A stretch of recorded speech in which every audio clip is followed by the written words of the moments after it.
إن الحمد لله نحمده ونستعينه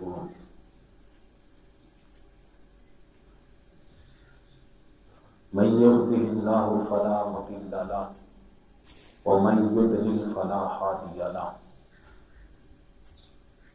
وأشهد أن لا إله إلا الله وحده لا شريك له ونشهد أن محمدا عبده ورسوله والصلاة والسلام على سيد الأنبياء والمرسلين أما بعد فأعوذ بالله من الشيطان الرجيم بسم الله الرحمن الرحيم إن أكرمكم عند الله أتقاكم وقال الله تعالى وسيجنبها الأتقى وقال رسول الله صلى الله عليه وسلم من كذب علي متعمدا فليتبوأ مقعده من النار وقال رسول الله صلى الله عليه وسلم ما من عبد يخطب خطبة إلا الله سائله عنها ما أراد بها صدق الله وصدق رسوله النبي الكريم الأمين ونحن على ذلك لمن الشاهدين والشاكرين والحمد لله رب العالمين إن الله وملائكته يصلون على النبي يا أيها الذين آمنوا صلوا عليه وسلموا تسليما اللهم صل على محمد وعلى آل محمد كما صليت على إبراهيم وعلى آل إبراهيم إنك حميد مجيد اللهم بارك على محمد وعلى آل محمد كما باركت على إبراهيم وعلى آل إبراهيم إنك حميد مجيد الصلاة والسلام عليك يا سيدي يا رسول الله وعلى آلك وأصحابك يا سيدي يا حبيب اللہ خالق کائنات جل جلالہ و عما نوالہ و اتم برہانہ کی بارگاہ میں حمد اور وجہ تخلیق کائنات حضور نبی پاک صاحب الاوراق تاجدار مدینہ سرور قلب و سینہ حضرت محمد مصطفیٰ صلی اللہ علیہ وسلم کی پاک اور مقدس بارگاہ میں ہدیہ درود و سلام پیش کرنے کے بعد معزز سامعین السلام علیکم ورحمۃ اللہ وبرکاتہ۔ آنے والے دنوں میں 22 جمادی الثانی سیدنا صدیق اکبر رضی اللہ تعالی عنہ کا یوم وصال آ رہا ہے، تو اسی مناسبت سے ہم نے اپنی گفتگو کا عنوان آپ کے فضائل و مناقب رکھا ہوا ہے۔ اسی سلسلہ میں نے قرآن مجید فرقان حمید کے 2 مقامات سے قرآن مجید سے مختلف کلمات تلاوت کی، ایک سورہ حجرات سے اور ایک سورہ لیل سے۔ اللہ رب العزت نے ارشاد فرمایا ان اکرمکم عند اللہ اتقاکم، کہ اللہ کے ہاں تم میں سے زیادہ عزت والا وہ ہے جو تم میں زیادہ اتقا، زیادہ متقی ہے، پرہیزگار ہے۔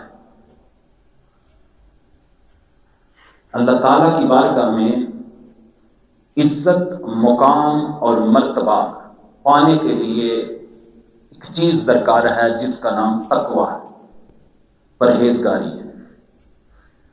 اونچی ذات سے ہونا اللہ کے ہاں عزت پانے کا ذریعہ نہیں، وقت کا حکمران ہونا اللہ کے ہاں عزت پانے کا ذریعہ نہیں، معاشرے میں کوئی بڑا اسٹیٹس مل جانا کوئی اللہ کے ہاں عزت کی وجہ نہیں۔ اللہ تعالیٰ کی بارگاہ میں عزت فقط اس کی ہے جو اس کی بارگاہ میں پرہیزگاری کرتا ہے۔ کوئی بندہ اس ذام میں رہے کہ میں بڑا دولت مند ہوں، میرا کسی بڑی اونچی برادری سے تعلق ہے، یا میں کسی بڑے عہدے پہ فائز ہوں، یا لوگ میری بڑی عزت کرتے ہیں، وہ اس ظان میں مبتلا نہ رہے، اتنی دیر تک اللہ کی بارگاہ میں بندہ عزت نہیں پا سکتا جتنی دیر تک اللہ کی بارگاہ میں وہ بندہ تقوی اختیار نہ کرے، متقی نہ ہو، پرہیزگاری نہ کرے۔ اچھا، اب دیکھتے ہیں کہ جو متقی ہے، جو تقوی کی صفت کا حامل ہے، جس کے متعلق قرآن کی گواہی موجود ہے، وہ کون سی ذات ہے؟ سورہ لیل، خالق کائنات نے ارشاد فرمایا وَسَيُجَنَّبُهَا الْأَتْقَى کہ سب سے بڑا متقی جہنم سے بہت دور رکھا جائے گا، سب سے بڑا متقی جہنم سے بہت دور رکھا جائے گا۔ اب اس آیا مبارکہ میں جس متقی کا ذکر ہوا ہے، وہ متقی کون ہے؟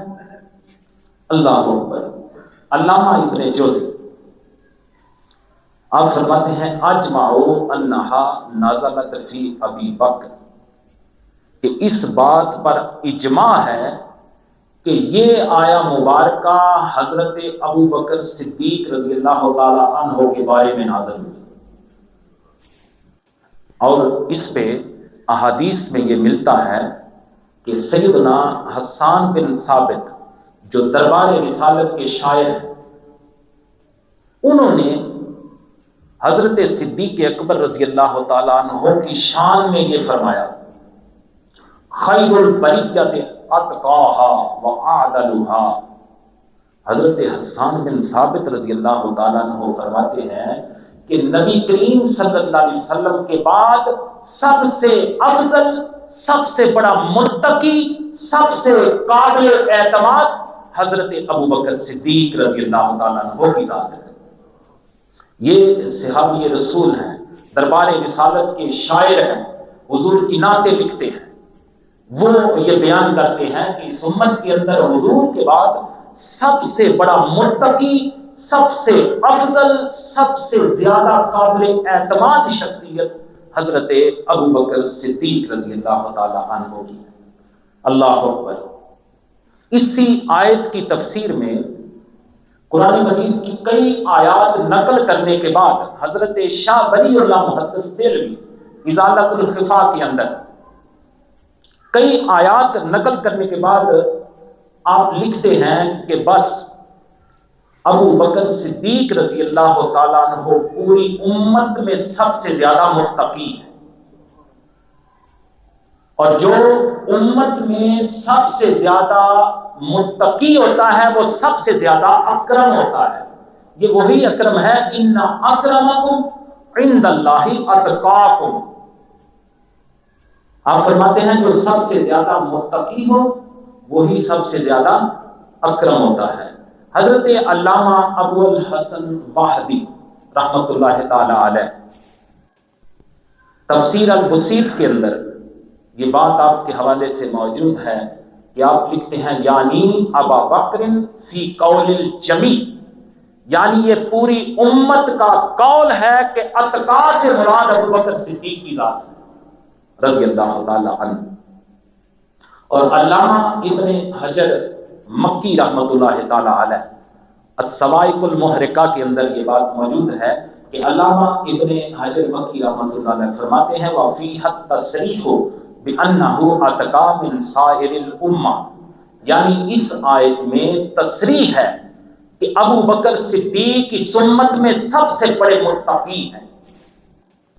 وَالْأَتْقَى هُوَ الْأَكْرَمُ عِنْدَ اللَّهِ لِقَوْلِهِ تَعَالَى إِنَّ أَكْرَمَكُمْ عِنْدَ اللَّهِ أَتْقَاكُمْ۔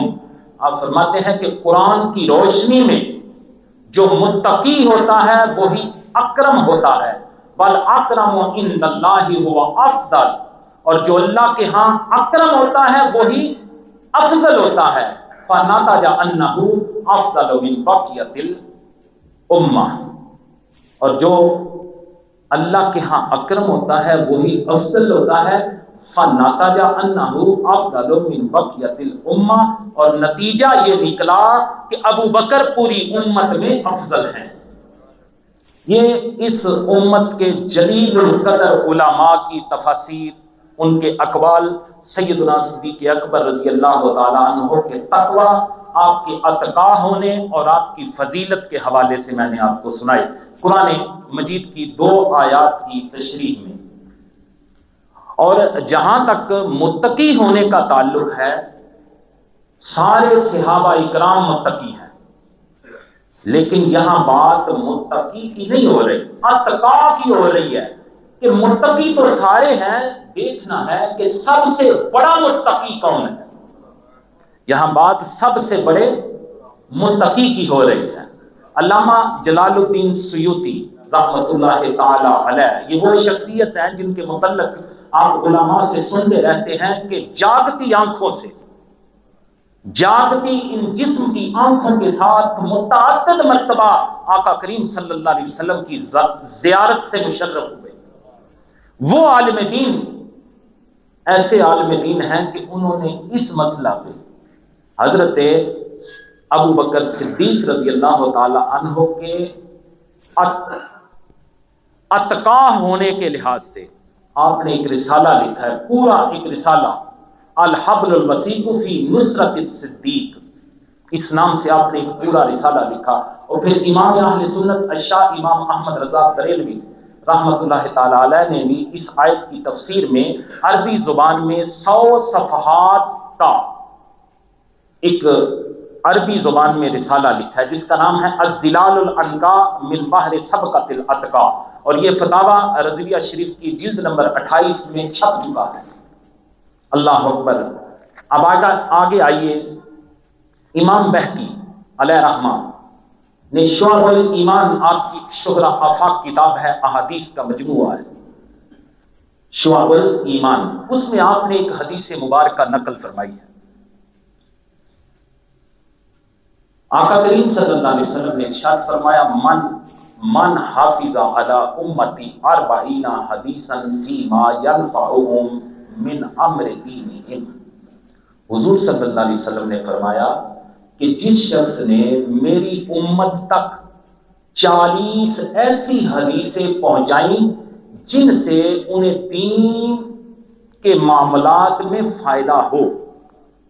آپ کو سمجھ آئی کہ حضور نے فرمایا جس شخص نے 40 حدیثیں میری امت تک ایسی پہنچائی جن سے انہیں دینی معاملات میں فائدہ ہو، بعثہ اللہ یوم القیامت من العلماء، حضور فرماتے ہیں جس نے ایسے کیا تو اللہ تعالیٰ قیامت کے دن اس کا حشر علماء کے ساتھ کرے گا۔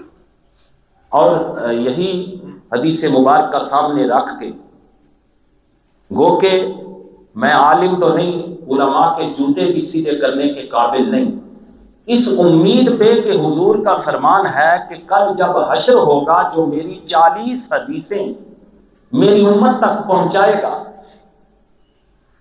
کل جب حشر ہوگا تو اسے علماء کے ساتھ اس کا حشر ہوگا۔ تو اسی نیت کے ساتھ میں نے بھی آپ کو سیدنا صدیق اکبر رضی اللہ تعالیٰ عنہ کی شان میں 40 حدیثیں سنانے کا ارادہ کیا ہے۔ 20 احادیث میں آج سناؤں گا اور 20 احادیث آئندہ جمعۃ المبارک کو۔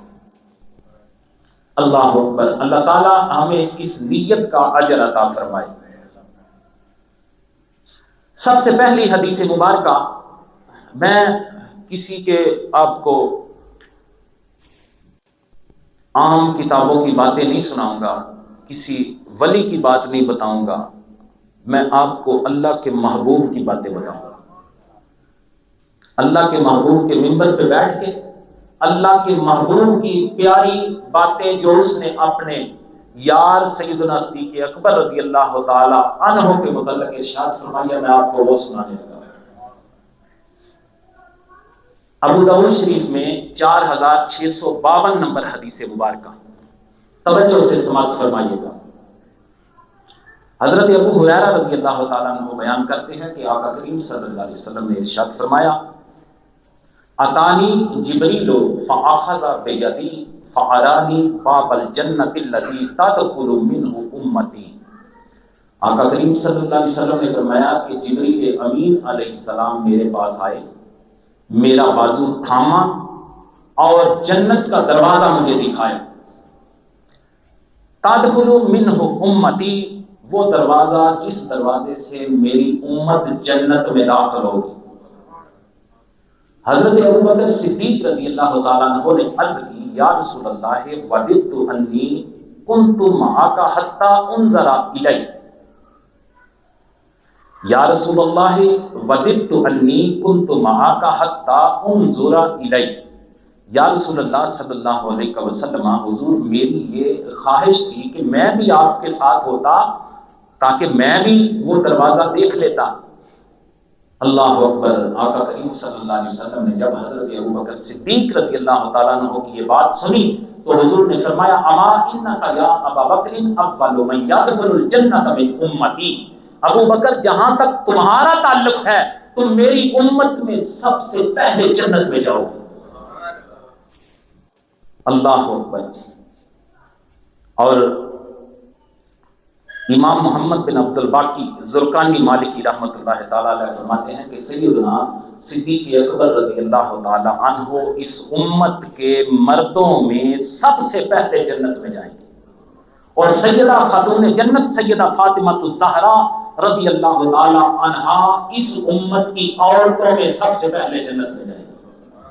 اللہ اکبر۔ آگے چلیں، اگلی حدیث مبارکہ حضرت عبداللہ ابن مسعود رضی اللہ تعالی عنہ بیان کرتے ہیں کہ نبی کریم صلی اللہ علیہ وسلم نے فرمایا، یطلع علیکم رجل من اہل الجنہ، حضور نے فرمایا ابھی تمہارے سامنے ایک جنتی شخص آئے گا، فطلع ابو بکر، صحابی کہتے ہیں تو حضرت ابو بکر صدیق رضی اللہ تعالیٰ عنہ آ گئے۔ پھر حضور نے فرمایا ثم قال یطلع علیکم رجل من اہل الجنہ، حضور نے پھر فرمایا کہ تمہارے سامنے ایک جنتی شخص آئے گا، فطلع عمر، تو حضرت عمر سامنے آ گئے۔ یہ کتنے خوشبخت لوگ ہیں جن کے متعلق آقا کریم صلی اللہ علیہ وسلم اپنے صحابہ کو بتا رہے ہیں کہ دیکھو یہ آنے والا شخص ابو بکر بھی جنتی ہے، اب عمر آئے گا وہ بھی جنتی ہے۔ ان کی خوشبختی کا کیا عالم ہے۔ اللہ اکبر۔ پھر حضرت ابوبکر صدیق رضی اللہ تعالیٰ عنہ ایسے جنتی ہیں کہ حضرت ابو ہریرہ رضی اللہ تعالیٰ عنہ فرماتے ہیں کہ میں نے نبی پاک صلی اللہ علیہ وسلم کو یہ فرماتے ہوئے سنا، من انفق زوجین من شیء من الاشیاء فی سبیل اللہ دوری من ابواب یعنی الجنہ، حضور نے فرمایا جس شخص نے اللہ کی راہ میں کسی چیز کا ایک جوڑا خرچ کیا اس کو جنت کے دروازوں میں سے بلایا جائے گا۔ اور حضور نے فرمایا یا عبد اللہ ھذا خیر، اے اللہ کے بندے یہ خیر ہے، یہ بھلائی ہے۔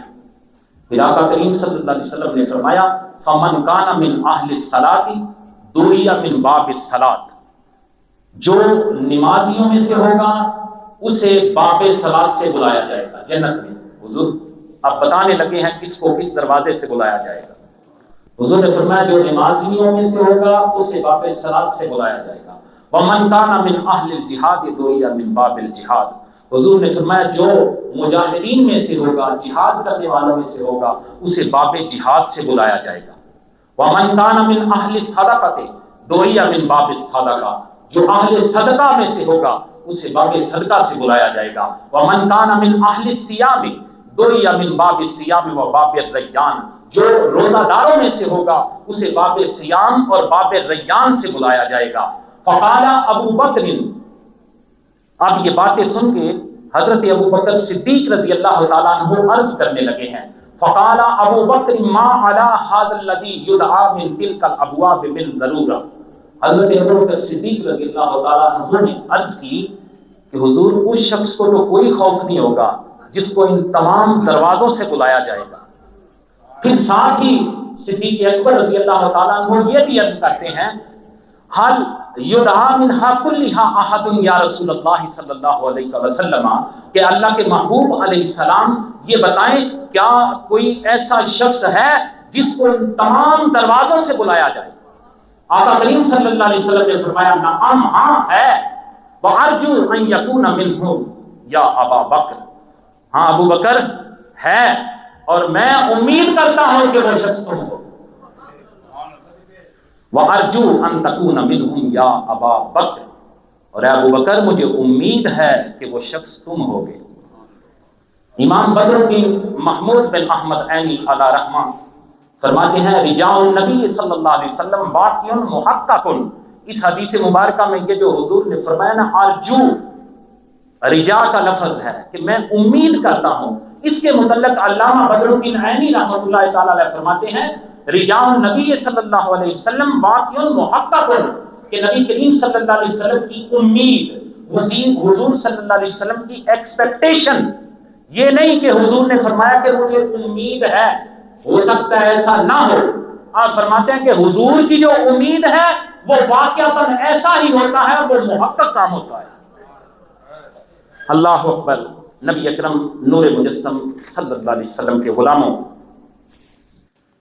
پھر حضرت صدیق اکبر رضی اللہ تعالی عنہ ایسے خوشبخت صحابی ہیں، ایسی منفرد شان ہے کہ آقا کریم صلی اللہ علیہ وسلم نے اپنے اس یار کے علاوہ کسی اور کی منقبت کی زندگی میں کبھی فرمائش نہیں کی. اللہ اکبر. مستدرک امام حاکم کی روایت ہے 4461 نمبر. حضرت حبیب بن حبیب رضی اللہ تعالیٰ عنہ فرماتے ہیں کہ میں رسول کریم صلی اللہ علیہ وسلم کی بارگاہ میں حاضر تھا کہ آقا کریم صلی اللہ علیہ وسلم نے حضرت حسان بن ثابت جو شاعر ہیں دربار رسالت، حضرت حسان بن ثابت رضی اللہ تعالیٰ عنہ سے حضور صلی اللہ علیہ وسلم نے فرمایا حل قلت فی ابی بکر شیئا، حسان کیا تم نے ابو بکر کی شان میں بھی کچھ لکھا ہے؟ کیا تم نے ابو بکر کی شان میں بھی کچھ لکھا ہے؟ تو حضرت حسان بن ثابت رضی اللہ تعالیٰ عنہ نے عرض کی جی حضور میں نے لکھا ہے. تو آقا کریم صلی اللہ علیہ وسلم نے فرمایا حسان مجھے سناؤ. تو حضرت حسان رضی اللہ تعالیٰ عنہ نے یہ ربائی سنائی جو آج بھی احادیث کی کتابوں میں موجود ہے، اور حضور صلی اللہ علیہ وسلم کے سامنے سنائی اور صحابہ اکرام کی موجودگی میں سنائی. حضرت حسان بن ثابت رضی اللہ تعالیٰ عنہ نے صدیق اکبر رضی اللہ تعالیٰ عنہ کی شان میں فرمایا وَثَانِيَ اثْنَيْنِ فِي الْغَارِ الْمَنِيفِ وَقَدْ طَافَ الْعَدُوُّ بِهِ صَعَدَ الْجَبَلَ. حضرت حسان فرماتے ہیں کہ وہ بلند پہاڑ کے غار میں دو میں سے دوسرے تھے.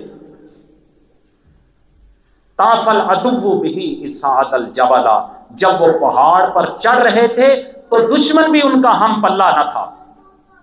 وَقَانَ حِبَّ رَسُولِ اللَّهِ قَدْ عَالِمُوا. اللہ اکبر. آپ فرماتے ہیں کہ سارے لوگ یہ جانتے تھے کہ وہ رسول اللہ صلی اللہ علیہ وسلم کے محبوب ہیں. من الخلائق لم یعدل به احدا، کہ حضور صلی اللہ علیہ وسلم مخلوقات میں سے کسی کو بھی ان کا ہم پلہ نہیں سمجھتے. یہ حضور صلی اللہ علیہ وسلم کے سامنے حضور کی فرمائش پہ صحابہ کی موجودگی میں حضرت حسان بن ثابت کہہ رہے ہیں کہ حضور صلی اللہ علیہ وسلم مخلوقات میں سے کسی کو بھی صدیق اکبر رضی اللہ تعالیٰ عنہ کا ہم پلہ نہیں سمجھتے تھے. اللہ اکبر. اور الصواعق المحرقہ میں لکھا ہے کہ حضرت حسان بن ثابت رضی اللہ تعالیٰ عنہ کی یہ ربائی سن کے نا آقا کریم صلی اللہ علیہ وسلم اتنا مسکرائے، اتنا خوش ہوئے کہ حضور صلی اللہ علیہ وسلم کے پچھلے مبارک دانت نظر آنے لگ گئے. اپنے یار کی تعریف اپنے صحابی کے منہ سے اتنی اچھی لگی حضور کو. اللہ اکبر. آپ کا ایک لقب ہے عتیق. حضرت صدیق اکبر رضی اللہ تعالیٰ عنہ کے تو یوں تو بہت سارے لقب ہیں، لیکن دو لقب آپ کے بڑے مشہور ہیں، صدیق اور عتیق. آئندہ جمعۃ المبارک کو انشاءاللہ میں صدیق کے حوالے سے آپ کو کچھ احادیث سناؤں گا، اور آج عتیق کے حوالے سے کہ عتیق کسے کہا جاتا ہے اور آپ کو کیوں عتیق کہا جاتا ہے. ترمذی شریف میں 3612 نمبر حدیث مبارکہ اور معجم الکبیر کے اندر بھی یہ روایت موجود ہے. ام المؤمنین سیدہ عائشہ صدیقہ رضی اللہ تعالی عنہا بیان کرتی ہیں کہ ان ابا بکر دخل علی رسول اللہ صلی اللہ علیہ وسلم فقال. اب فرماتی ہیں کہ حضرت ابو بکر صدیق رضی اللہ تعالی عنہ سرکار دو عالم صلی اللہ علیہ وسلم کی بارگاہ ناز میں حاضر ہوئے تو حضور صلی اللہ علیہ وسلم نے انہیں دیکھ کے فرمایا انت عتیق اللہ من النار، کہ ابو بکر تم اللہ کی طرف سے دوزخ سے آزاد کر دیے گئے ہو، تم اللہ کی طرف سے دوزخ سے آزاد کیے ہوئے ہو۔ فَيَوْمَئِذٍ سُمِّيَ عَتِيقًا، سیدہ عائشہ صدیقہ ام المومنین رضی اللہ تعالیٰ عنہا فرماتی ہیں کہ اس دن سے آپ کو عتیق کہا جانے لگا۔ سیدہ عائشہ صدیقہ رضی اللہ تعالیٰ عنہ فرماتی ہیں کہ حضور چہرہ اقدس میرے گھر کی طرف کر کے بیٹھے تھے کہ میرے ابا جان تشریف لے آئے۔ جب حضور صلی اللہ علیہ وسلم نے انہیں دیکھا تو حضور صلی اللہ علیہ وسلم نے فرمایا من اراد ان ينظر الى عتیق من النار فلینظر الى ابی بکر، لوگوں جس کا ارادہ ہو اس آدمی کو دیکھنے کا جو جہنم سے آزاد ہے تو وہ ابو بکر کو دیکھ لے۔ اللہ اکبر۔ مسند الفردوس کی یہ روایت ہے، سید عالم صلی اللہ علیہ وسلم نے ارشاد فرمایا ابو بکر عتیق فی السماء و عتیق فی الارض، حضور نے فرمایا ابو بکر آسمان میں بھی عتیق ہے اور ابو بکر زمین میں بھی عتیق ہے۔ اللہ اکبر۔ نبی اکرم نور مجسم صلی اللہ علیہ وسلم کے غلاموں سیدہ عائشہ صدیقہ رضی اللہ تعالی عنہا فرماتی ہیں کہ آقا کریم صلی اللہ علیہ وسلم نے فرمایا لا ينبغي لقوم فيهم ابو بکر ان يؤمهم غيره، حضور صلی اللہ علیہ وسلم نے فرمایا کہ جن لوگوں کے درمیان ابو بکر موجود ہو ان کے لیے مناسب نہیں کہ اس کے علاوہ کوئی اور ان کی امامت کرے، جہاں ابو بکر موجود ہوں لوگوں کی امامت ابو بکر کرے۔ اللہ اکبر۔ حضرت ابو موسیٰ اشعری رضی اللہ تعالیٰ عنہ روایت کرتے ہیں کہ نبی کریم صلی اللہ علیہ وسلم بیمار ہو گئے، یہ آخری ایام کی بات ہے، پس حضور صلی اللہ علیہ وسلم کا مرض زیادہ ہو گیا تو آقا کریم صلی اللہ علیہ وسلم نے فرمایا مروا ابا بکر فلیصلی بالناس، ابو بکر سے کہو کہ وہ لوگوں کو نماز پڑھائے۔ یہ آخری ایام کی بات ہے جب حضور زیادہ بیمار ہو گئے۔ حضرت عائشہ صدیقہ رضی اللہ تعالی عنہا نے عرض کی انہ رجل رقیق اذا قام مقامک لم یستطع ان یصلی بالناس، یا رسول اللہ صلی اللہ علیہ وسلم میرے ابا جان ایک رقیق القلب شخص ہے، جب وہ حضور آپ کی جگہ پہ کھڑے ہوں گے تو وہ لوگوں کو نماز نہیں پڑھا سکیں گے، جہاں محبوب کھڑا ہو اور وہاں نظر نہ آئے تو صدیق کیسے نماز پڑھا سکے؟ اللہ اکبر۔ حضور نے پھر فرمایا مروا ابا بکر فلیصلی بالناس، ابو بکر کو حکم دو کہ لوگوں کو نماز پڑھائے۔ سیدہ عائشہ صدیقہ رضی اللہ تعالیٰ عنہا نے دوبارہ پہلی بات دوہرا دی۔ اس پر سید عالم صلی اللہ علیہ وسلم نے تیسری مرتبہ فرمایا مروا ابا بکر فلیصلی بالناس، ابو بکر کو حکم دو کہ وہ لوگوں کو نماز پڑھائے۔ فَإِنَّكُنَّ صَوَاحِبُ یوسف، بس بے شک تم حضرت یوسف علیہ السلام کے زمانہ کی عورتوں کی طرح ہو۔ اللہ اکبر۔ فَأَتَاهُ الرَّسُولُ، اس پر حضرت ابو بکر صدیق رضی اللہ تعالیٰ عنہ کی طرف حضور صلی اللہ علیہ وسلم کا پیغام دینے والا بندہ گیا اور انہیں بلایا۔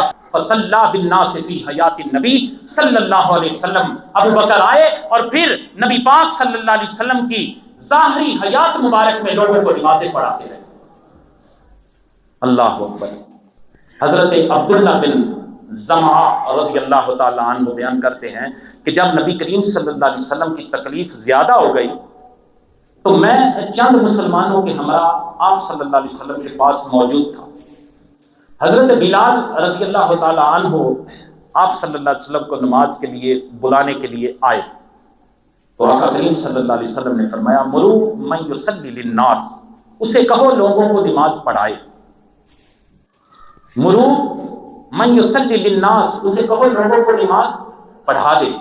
تو حضرت عبداللہ بن زمعہ کہتے ہیں ہم باہر نکلے، وہاں لوگوں میں حضرت عمر فاروق رضی اللہ تعالیٰ عنہ نظر آئے، حضرت ابو بکر صدیق رضی اللہ تعالیٰ عنہ وہاں سے غائب تھے۔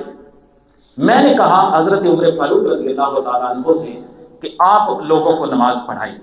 وہ آگے بڑھے، انہوں نے تکبیر کہی۔ جب نبی کریم صلی اللہ علیہ وسلم نے ان کی آواز سنی حضرت عمر فاروق رضی اللہ تعالیٰ عنہ، حضرت عبداللہ بن زما رضی اللہ تعالیٰ عنہ کہتے ہیں کہ حضرت عمر فاروق بلند آواز شخصیت تھے، آپ کی آواز بلند تھی. آقا کریم صلی اللہ علیہ وسلم نے جب آپ کی آواز سنی کہ میں نے تو حکم دیا ہے کہ اسے بلاؤ، اسے کہو لوگوں کو نماز پڑھائے، لیکن آواز عمر کی آ رہی ہے. جب حضور صلی اللہ علیہ وسلم نے حضرت عمر فاروق رضی اللہ تعالیٰ عنہ کی آواز سنی تو حضور نے فرمایا فَأَيْنَ أَبُو بکر، ابو بکر کہاں ہے؟ یا اب اللہ ذالک والمسلمون، کہ اللہ تعالیٰ اور مسلمان اس بات کو تسلیم نہیں کریں گے. حضور نے پھر فرمایا یا اب اللہ ذالک والمسلمون، اللہ تعالیٰ اور مسلمان اس بات کو تسلیم نہیں کریں گے. فبعث الی ابی بکر، پھر حضور صلی اللہ علیہ وسلم نے حضرت ابو بکر صدیق رضی اللہ تعالیٰ عنہ کو بلوایا. فجاء بعد ان صلی عمر تلک الصلاۃ وصلی بالناس، پھر حضرت عمر فاروق رضی اللہ تعالیٰ عنہ اس وقت نماز ادا کروا چکے تھے کہ صدیق اکبر آئے، انہوں نے پھر لوگوں کو نماز پڑھائی. اللہ اکبر. اب اسی کتاب میں اس سے اگلی حدیث 4661 نمبر حدیث مبارکہ میں یہی حضرت عبداللہ بن زما رضی اللہ تعالیٰ عنہ روایت کرتے ہیں. آپ نے ابھی یہ حدیث مبارکہ سنی، اس کے ساتھ اسے جوڑے. جب سید عالم صلی اللہ علیہ وسلم نے حضرت عمر رضی اللہ تعالیٰ عنہ کی آواز سنی تو صحابی رسول کہتے ہیں کہ آقا کریم صلی اللہ علیہ وسلم باہر تشریف لائے، اپنے مبارک حجرے سے اپنا سر اقدس باہر نکالا اور فرمایا عمر فاروق کی آواز سننے کے بعد حضور باہر آئے اور دیکھا کہ عمر نماز پڑھا رہے ہیں تو آقا کریم صلی اللہ علیہ وسلم نے فرمایا لا لا لا لیصلی للناس ابن ابی قحافہ یقول ذالک مغضبا. حضور نے فرمایا نہیں نہیں نہیں، ابن قحافہ لوگوں کو نماز پڑھائے، یقول ذالک مغضبا. آقا کریم صلی اللہ علیہ وسلم نے غضب کی حالت میں یہ ارشاد فرمایا. حضور صدیق اکبر کو کس لحاظ سے مصلی پہ دیکھنا چاہتے تھے. اللہ اکبر. پھر آگے چلیں. سیدنا صدیق اکبر رضی اللہ تعالیٰ عنہ کی ایک جدا شان آقا کریم صلی اللہ علیہ وسلم نے فرمایا. ابن ماجہ شریف کی روایت حدیث نمبر 94 حضرت ابو ہریرہ رضی اللہ تعالیٰ عنہ بیان کرتے ہیں کہ آقا کریم صلی اللہ علیہ وسلم نے فرمایا ما نفعنی مال قط ما نفعنی مال ابی بکر، کہ کسی کے مال نے مجھے اتنا نفع نہیں دیا جتنا نفع مجھے ابو بکر کے مال نے دیا. فبکا، جب یہ بات سنی نا صدیق اکبر نے اپنے آقا کی زبان سے، فبکا ابو بکر وقال حل انا ومالی الا لک یا رسول اللہ صلی اللہ علیہ وسلم. جب یہ بات سنی تو راوی کہتے ہیں ابو بکر رو پڑے اور رو کے کہنے لگے یا رسول اللہ صلی اللہ علیہ وسلم میں بھی اور میرا مال بھی تو آپ ہی کا ہے. فضائل الصحابہ میں امام احمد بن حنبل رحمۃ اللہ تعالی علیہ نے یہ بات درج کی ہے کہ سیدنا صدیق اکبر رضی اللہ تعالی عنہ کے مال کو آقا کریم صلی اللہ علیہ وسلم اس طرح استعمال فرمایا کرتے تھے جس طرح اپنے مال کو استعمال کرتے ہیں. اللہ اکبر. اور فیض القدیر کے اندر یہ بات لکھی ہوئی ہے کہ حضرت صدیق اکبر رضی اللہ تعالیٰ عنہ جس وقت ایمان لائے تو اس وقت آپ کے پاس 40,000 دینار تھے. ایمان لانے کے بعد 40,000 دینار حضور کی بارگاہ میں حضور پہ خرچ کر دیے. یہ ہیں صدیق اکبر جن کی ہم شان بیان کر رہے ہیں. اللہ اکبر. حضرت بڑا مشہور واقعہ آپ نے شروع سے سنا ہے علماء سے، حضرت عمر بن خطاب رضی اللہ تعالیٰ عنہ آپ بیان کرتے ہیں کہ آقا کریم صلی اللہ علیہ وسلم نے صدقہ کرنے کا حکم دیا. کہتے ہیں اس وقت اتفاق سے میرے پاس مال موجود تھا. کہتے ہیں میں نے سوچا الیوم اسبق ابا بکر ان سبقتہ یوما، کہ آج اگر میں چاہوں تو ابو بکر پر سبقت لے جا سکتا. کہتے ہیں میں نے اپنا نصف مال نبی پاک صلی اللہ علیہ وسلم کی خدمت میں پیش کر دیا. تو آقا کریم صلی اللہ علیہ وسلم نے مجھ سے پوچھا، مجھ سے دریافت کیا ما ابقیت لأہلک، عمر تم نے اپنے گھر والوں کے لیے کیا چھوڑا ہے؟ کہنے لگے کہ میں نے عرض کی حضور جتنا لے کے آیا ہوں اسی کی مانند گھر والوں کے لیے چھوڑ آیا.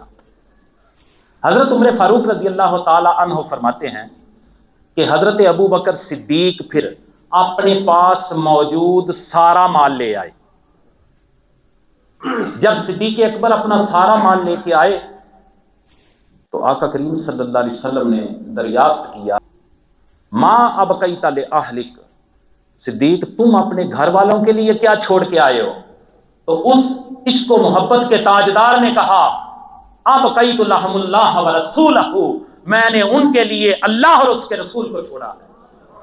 حضرت عمر فاروق رضی اللہ تعالیٰ عنہ فرماتے ہیں لا اسابقک الی شیء ابدا، کہتے ہیں میں نے سوچا اب میں کسی چیز میں ان کے ساتھ کبھی مقابلہ نہیں کروں گا، مطلب یہ کہ اب میں کبھی بھی صدیق اکبر سے بازی نہیں لے جا سکتا، سبقت نہیں لے جا سکتا۔ اور اسی بات کو علامہ اقبال نے اپنے شعروں کے اندر بھی بیان کیا ہے۔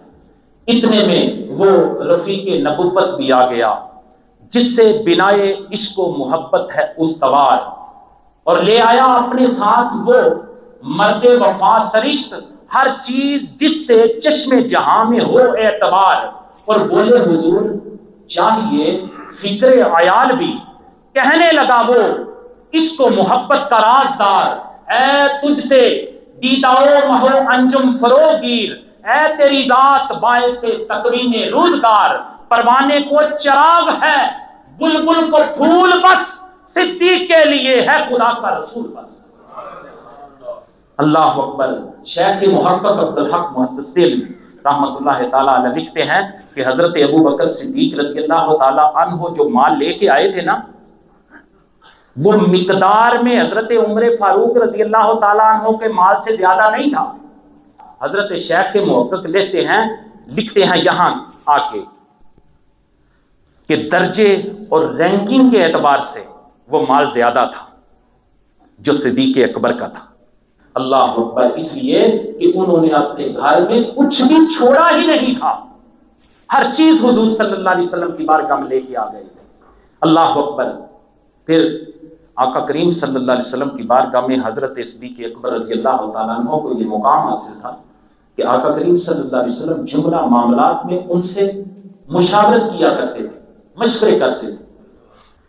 حضور صلی اللہ علیہ وسلم کا اپنا فرمان ہے، جامع الاحادیث کے اندر یہ بات موجود ہے کہ آقا کریم صلی اللہ علیہ وسلم نے فرمایا کہ جبریل امین علیہ السلام میرے پاس آئے اور مجھے آگے کہا، آپ کی توجہ ہے، حضور فرماتے ہیں کہ جبریل امین میرے پاس آئے اور مجھے آگے کہا ان اللہ یأمرک ان تستشیر ابا بکر، کہ یا رسول اللہ صلی اللہ علیہ وسلم اللہ تعالیٰ حکم دیتا ہے کہ ابو بکر سے مشورہ کیا کرو۔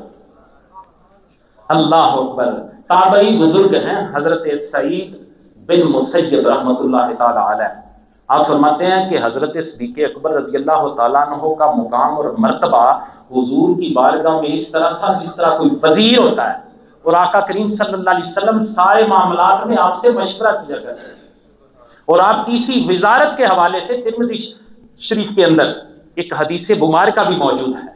حضرت ابو سعید خدری رضی اللہ تعالیٰ عنہ بیان کرتے ہیں کہ نبی کریم صلی اللہ علیہ وسلم نے فرمایا ما من نبی الا لہ وزیران من اہل السماء ووزیران من اہل الارض، حضور صلی اللہ علیہ وسلم نے فرمایا کہ ہر نبی کے دو وزیر آسمانوں میں ہوتے ہیں اور ہر نبی کے دو وزیر زمین پہ ہوتے ہیں۔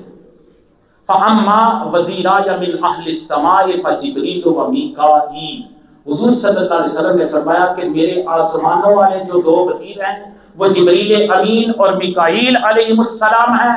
وَأَمَّا وَزِيرَايَ مِنْ أَهْلِ الْأَرْضِ فَأَبُو بَكْرٍ وَعُمَرٍ، حضور نے فرمایا زمین سے تعلق رکھنے والے میرے دو وزیر ابو بکر اور عمر۔ اللہ اکبر۔ پھر حضرت عبداللہ بن حنطب رضی اللہ تعالیٰ عنہ بیان کرتے ہیں کہ انا رسول اللہ صلی اللہ علیہ وسلم رعا ابو بکر و عمر فقال هذان السمع والبصر۔ حضرت عبداللہ بن حنطب بیان کرتے ہیں کہ نبی کریم صلی اللہ علیہ وسلم نے ایک مرتبہ حضرت ابو بکر صدیق اور حضرت عمر فاروق رضی اللہ تعالیٰ عنہ کو جب دیکھا تو حضور نے فرمایا هذان السمع والبصر، حضور نے فرمایا یہ میرے سمع و بصر ہے۔ اللہ اکبر، یعنی یہ میرے کان اور آنکھیں ہیں یا میری سماعت اور بصارت ہے۔ امام عبداللہ بن عمر شیرازی شافعی المعروف قاضی بیضاوی علیہ رحمہ آپ فرماتے ہیں کہ اس سے مراد یہ ہے کہ مسلمانوں میں ان دونوں ہستیوں کا وہ مقام ہے جو جسم کے اندر کان اور آنکھ کا ہے۔ اب فرماتے ہیں یا پھر اس کا معنی یہ ہے کہ دین کے اندر ان دونوں ہستیوں کا وہ مقام ہے جو جسم کے اندر کان اور آنکھوں کا ہے۔ آپ فرماتے ہیں یا یہ بھی ہو سکتا ہے کہ میرے نزدیک حضور صلی اللہ علیہ وسلم یہ فرمانا چاہتے ہوں کہ میرے نزدیک کان اور آنکھ کی طرح ابو بکر اور عمر عزت کے مقام پہ کھڑے۔ آپ فرماتے ہیں کہ یہ بھی احتمال ہو سکتا ہے کہ یہ جو آنکھ اور کان کہا کہ یہ دونوں حضرات حق بات کو سن کر اس پر عمل کرنے، نیز اپنی ذات اور زمین و آسمان میں مشاہدہ کر کے اللہ کی نشانیاں دیکھ کر ان میں غور و فکر کی حرص اور شدید جذبے کی وجہ سے رحمت عالم صلی اللہ علیہ وسلم نے انہیں اپنے کان اور آنکھ کہا ہو۔ اللہ اکبر۔ نبی اکرم نور مجسم صلی اللہ علیہ وسلم کے غلاموں اعلیٰ حضرت فاضل بریلوی علیہ رحمہ نے فرمایا اصدق الصادقین سید المتقین چشم و گوش وزارت پہ لاکھوں سلام۔ 16 احادیث میں نے آپ کو سنا دی، باقی 4 مختصر سی احادیث ہیں۔ حدیث نمبر 17، آقا کریم صلی اللہ علیہ وسلم نے فرمایا کہ روز قیامت ایک منادی ندا دینے والا یہ ندا دے گا لا یرفعن احد من هذه الامه کتابہ قبل ابی بکر و عمر۔ آقا کریم صلی اللہ علیہ وسلم فرماتے ہیں کہ حشر والے دن ایک منادی یہ ندا کرے گا کہ اس امت میں کوئی بھی اپنا نامہ اعمال ابو بکر اور عمر سے پہلے نہ اٹھائے۔ ان دونوں ہستیوں کی عظمت و شان قیامت کے دن اس طرح بھی ظاہر ہوگی کہ یہ حضرات میدان قیامت میں زیادہ عرصہ تک انتظار کی زحمت نہ سہیں گے، انہیں زیادہ انتظار نہیں کرنا پڑے گا اور سب سے پہلے اپنا نامہ اعمال اٹھائیں گے۔ اعلیٰ حضرت امام احمد رضا فاضل بریلوی رحمۃ اللہ علیہ فرماتے ہیں کہ حساب و کتاب میں دیر ہونا حشر والے دن، اس کی سختی کے متعلق آپ سنتے رہتے ہیں۔ آپ فرماتے ہیں کہ حشر والے دن حساب و کتاب میں دیر ہونا عذاب کی ایک قسم ہے، اور وہ ایسی سخت مصیبت ہے کہ جس کے سبب اولین و آخرین یہ کہیں گے کاش ہمیں دوزخ میں ڈال دیا جائے لیکن حساب جلدی شروع کیا جائے۔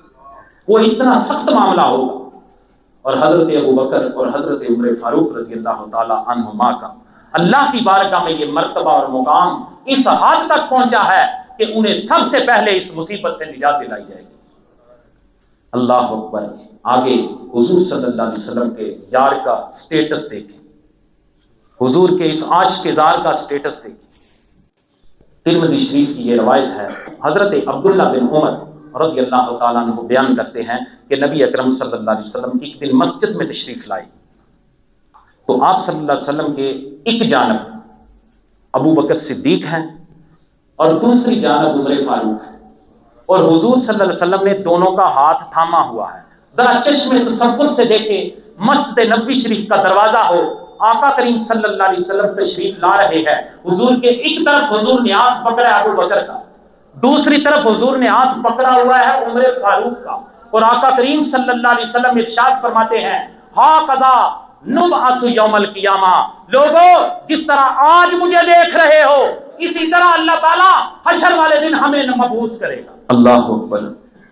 حدیث نمبر 19، حضرت ابن عمر رضی اللہ تعالیٰ عنہ روایت کرتے ہیں کہ نبی اکرم صلی اللہ علیہ وسلم نے حضرت ابو بکر سے فرمایا، حضرت ابو بکر کو خطاب کر کے حضور نے فرمایا انت صاحبی علی الحوض و صاحبی فی الغار، ابو بکر تم غار میں بھی میرے ساتھ تھے، تم حوض میں بھی میرے ساتھ ہو۔ اللہ اکبر۔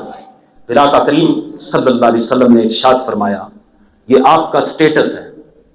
حضور صلی اللہ علیہ وسلم نے اپنی مبارک زندگی ظاہری حیات کے اندر ہی مسجد نبوی شریف کے جو کھڑکیاں دروازے تھے وہ بند کروائے۔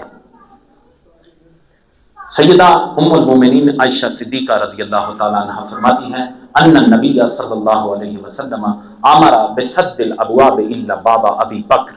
سیدہ عائشہ صدیقہ رضی اللہ تعالیٰ عنہ فرماتی ہیں کہ بے شک نبی اکرم صلی اللہ علیہ وسلم نے حضرت ابو بکر صدیق رضی اللہ تعالیٰ عنہ کے مخصوص دروازے کے علاوہ تمام دروازے بند کرنے کا حضور نے حکم ارشاد فرما دیا۔ یہ دیکھیں حضور سے پہلے جہاں ابو بکر ہو وہاں کوئی اور امامت نہ کرے۔ حضور مصلی امامت پہ ابو بکر کے علاوہ کسی کو دیکھنا گوارا نہ کریں، ابو بکر کے ہوتے ہو۔ ابو بکر کی فضیلت اتنی بیان ہو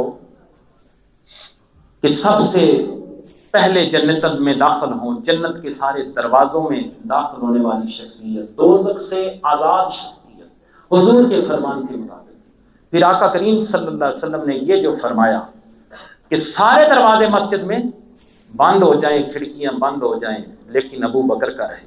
یہ کس چیز کا اہتمام ہے؟ یہ کس چیز کا اہتمام ہو رہا ہے؟ یہ اتنی فضیلتیں، اتنی مبارکبادیاں جو دی جا رہی ہیں حضور کی طرف سے، بشارتیں، یہ کس چیز کا اہتمام ہے؟ یہ اس چیز کا اہتمام ہے کہ میرے بعد اس کائنات میں نبیوں کے بعد جو افضل شخصیت ہے وہ صدیق اکبر کی ذات ہے، اور میرے بعد خلافت کی حقدار شخصیت بھی صدیق اکبر کی ذات ہے۔ آئندہ جمعۃ المبارک کو انشاءاللہ تعالی آگے والی جو 20 احادیث ہیں وہ سیدنا صدیق اکبر رضی اللہ تعالیٰ عنہ کی شان کے حوالے میں آپ کو سناؤں گا۔ وما علینا الا البلاغ المبین۔